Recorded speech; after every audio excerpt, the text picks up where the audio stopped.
جی وعلیکم السلام ورحمۃ اللہ۔ سوال پوچھا گیا ہے کہ اگر آدمی پیچھے صف میں اکیلا ہو تو اسے کیا کرنا چاہیے؟ آگے سے بندہ کھینچے یا اکیلے نماز پڑھ سکتا ہے؟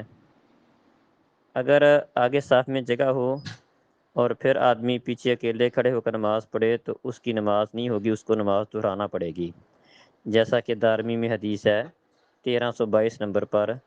صحابی رسول وابصہ بن سعید کہتے ہیں کہ نبی مکرم صلی اللہ علیہ وسلم نے ایک آدمی کو دیکھا کہ وہ صفوں کے پیچھے اکیلے ہی نماز پڑھ رہا تھا، صف کے ساتھ ملا نہیں تھا، تو نبی مکرم صلی اللہ علیہ وسلم نے اسے حکم دیا کہ اپنی نماز کو لوٹائے۔ تو اس حدیث سے پتہ چلا کہ آگے اگر جگہ موجود ہے اور پھر آدمی کوئی پیچھے اکیلا نماز پڑھتا ہے تو اس کی نماز نہیں ہوگی، اس کو نماز دہرانا پڑے گی۔ اور اگر آگے جگہ نہ ہو تو پھر اس کی دو صورتیں بنتی ہیں۔ ایک صورت یہ ہے کہ آدمی آگے سے کسی بندے کو کھینچ لے، تو جبکہ اس کی کوئی دلیل نہیں ہے، اس کے متعلق ایک حدیث بیان کی جاتی ہے لیکن وہ ضعیف ہے، بلکہ اس کے برعکس نبی مکرم صلی اللہ علیہ وسلم کا فرمان ہے کہ من واصل صفا واصلہ اللہ ومن قطع صفا قطعہ اللہ۔ یہ ابو داود کے اندر 666 نمبر پر حدیث ہے کہ جو آدمی صف کو ملائے اللہ اس کو ملائے، اور جو صف کو کاٹے اللہ تعالیٰ اس کو کاٹے۔ تو اس حدیث سے سمجھ آئی کہ صف کو توڑنا، اس کے اندر نقص پیدا کرنا یہ درست نہیں ہے۔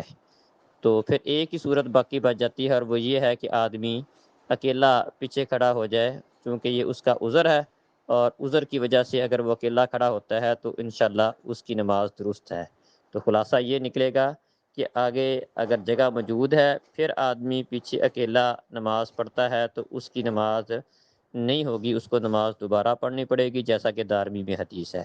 اور اگر آگے جگہ نہیں ہے تو آگے سے بندہ نہیں کھینچے گا، جس طرح کے بعض لوگ بیان کرتے ہیں، اور اس بارے میں ایک حدیث بھی بیان کی جاتی ہے لیکن اس کی سند ضعیف ہے۔ آگے سے بندہ کھینچنے کی صحیح حدیث کوئی نہیں ہے، تو عذر ہے اس کا، اور اللہ رب العزت عذر کی حالت میں جو ہے حکم ہے فاتقوا اللہ ما استطعتم، تو اس کے تحت وہ اکیلے ہی پیچھے نماز میں کھڑا ہو جائے گا اور اس کی نماز انشاءاللہ درست ہوگی۔ السلام علیکم۔